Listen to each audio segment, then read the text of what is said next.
بسم اللہ الرحمن الرحیم۔ السلام علیکم ورحمۃ اللہ وبرکاتہ۔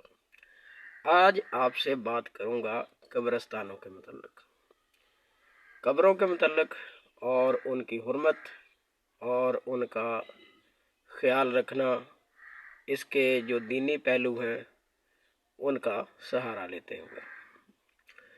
نبی کریم صلی اللہ علیہ وآلہ وسلم نے ایک شخص کو قبر کے ساتھ پیٹھ لگا کے بیٹھے ہوئے دیکھا تو فرمایا کہ اپنے بھائی کو تنگ نہ کرو۔ تو یہاں سے ہمیں جو اشارہ ملتا ہے وہ یہی ہے کہ یہ بھی کسی کے گھر ہے جو وہاں دفن ہے، تو ہمارے جو اعمال ہیں، ہماری جو حرکات ہیں، ان سے ان کو تکلیف ہوتی ہے، لیکن ہم ذرا بھی لحاظ نہیں کرتے اس چیز کا۔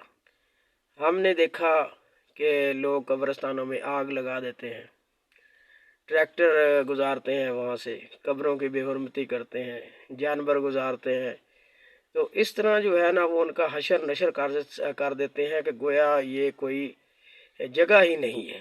حالانکہ ہمارے دین اسلام کے مطابق انہی قبروں سے یوم حشر لوگوں نے اٹھنا ہے۔ تو اللہ تعالیٰ کے نبی نے واضح اشارے دیے ہیں قبرستانوں کے بارے میں اور قبروں کے بارے میں، تو ہمارا یہ کام ہے کہ ہم ان کی بے حرمتی کی بجائے ان کو سنواریں، ان پر سے دھیان سے گزریں۔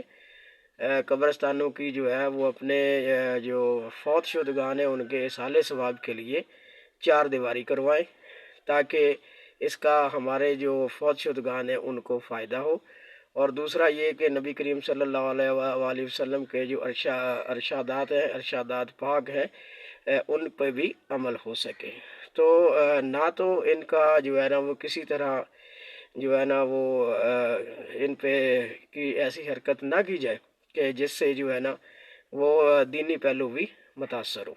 ہمیں چاہیے کہ ہم وہاں جا کے پڑھیں اور پڑھ کے وہاں اصالہ ثواب کریں، قبروں کو بنائیں، سنواریں، وہاں درخت لگائیں، ان کا دھیان رکھیں، ہو سکے تو وہاں پانی کے جو ہے نا وہ ہینڈ پمپ لگائیں، اگر بجلی میسر ہو تو دوسرا پمپ بھی استعمال کیا جا سکتا ہے، اور ان کی چار دیواری کروائیں اور ان کو صاف ستھرا رکھیں، تاکہ ہم بھی جو ہے اس چیز کو یاد رکھیں کہ ہم نے بھی کبھی ادھر آنا ہے۔ Thank you so much to listen and watch the video. Message آپ کو مل گیا ہوگا، امید ہے آپ سمجھ بھی گئے ہوں گے۔ Thank you so much once again.